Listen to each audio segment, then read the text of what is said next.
regards the social media, I beg your pardon, social media abuzz with reactions to the central bank hammering 18 commercial banks for failure to sell special FX interventions funds of $100 million weekly over a 4-week period. And we appreciate some of your comments from on Twitter this morning. Some of them will not be able to read out here, but we appreciate your comments and concerns about how the central banks keep providing these monies, but SMEs or the customers are not really buying.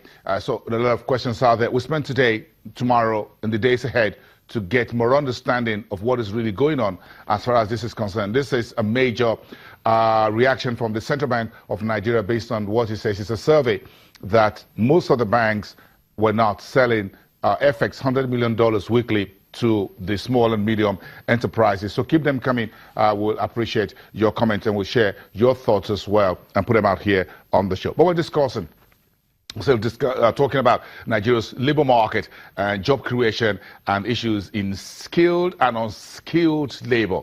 Let's keep the conversation on with Michael Adeleye, who is a human resource development expert and a job creation analyst. Let's continue that conversation where I stopped you about a few minutes ago about the key factors in job creation in the private sector, that is.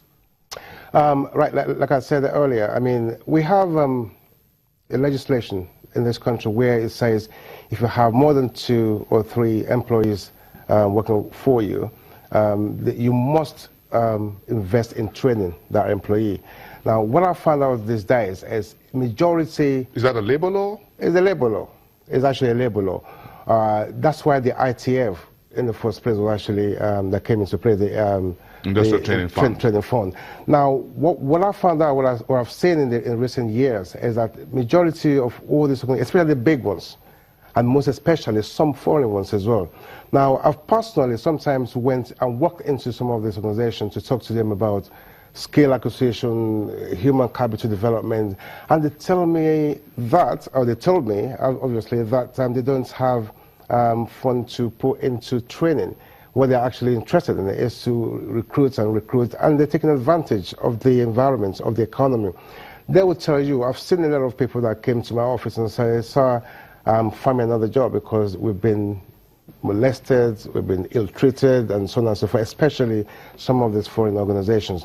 Now, the advantage they're taking over is they will tell into your face that, look, there are millions of you out there looking for a job, so if you don't comply with what we want, we kick you out. So, Nigeria has what they call cheap labor. So balance this for me. The difference and the significance or the importance of skilled labor over cheap labor. Yeah. The population, I mean, it's like a numbers game. Yes. But I would blame not just the government, because we can't keep pointing blame fingers at the government.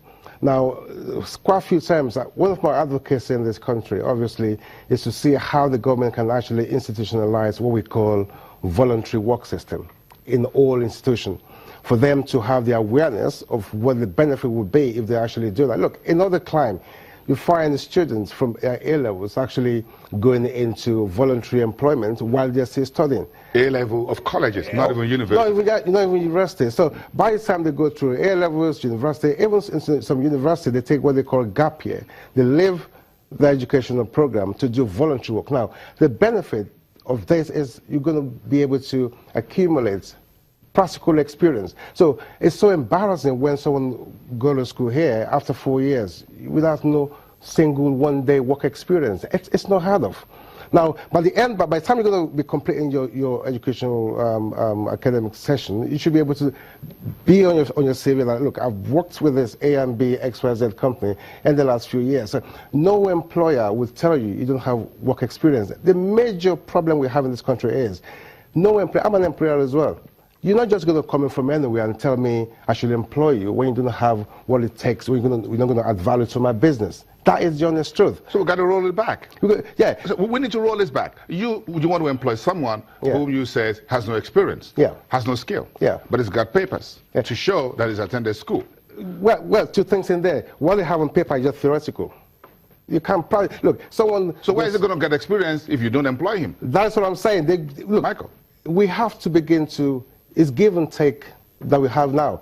No pain, no gain. Now, if you actually sacrifice and say, right, okay, can I do voluntary work with you for about 6 months? I want to learn. I don't know what you do, but this is what I want to do. Right? I'll take you very seriously that like, you actually want to do something very tangible for your life in the future. It's a developmental process. Right? You can't expect me to start to train you, mentor you, manage you, monitor you, provide space for you, and pay you. You are gaining. I'll be losing out. Now, if you're not going to add value to my business, why am I going to pay you? Why would I put you on the payroll? That's the thing. So that is on the side of the job seekers as well. Now, if we go back to the government has a role to play as well. Now, I keep talking about this voluntary scheme. Most people would tell you, why should I go and work for an employer without being paid?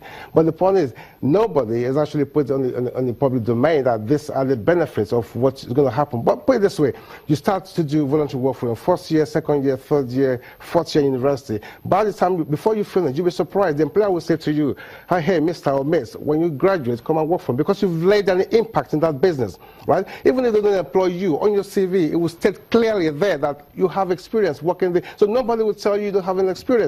That's on job seeker area. The governments need to be able to find a way of institutionalizing this. You can't force people to do it, but you need to bring the awareness out to tell them how it works out. And also, we need to begin to, as a government, to invest in training to acquire skills. And that takes us back to what we spoke about earlier, technical education, vocational education system. And then that's been one sore point for me somewhere here.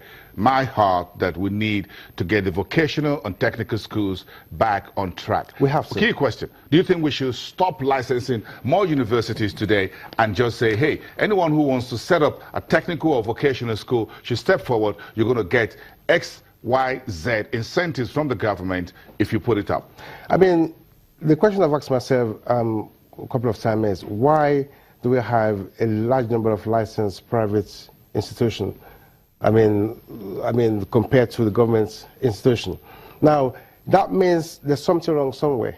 If one sector fails, another one takes advantage.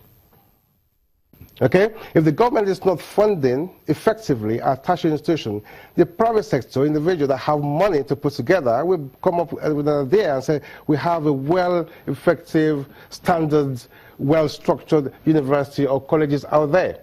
Okay? And the government have no choice than to license them. Now, but the question is this, majority, so a handful of all these institutions are turning out half-baked graduates.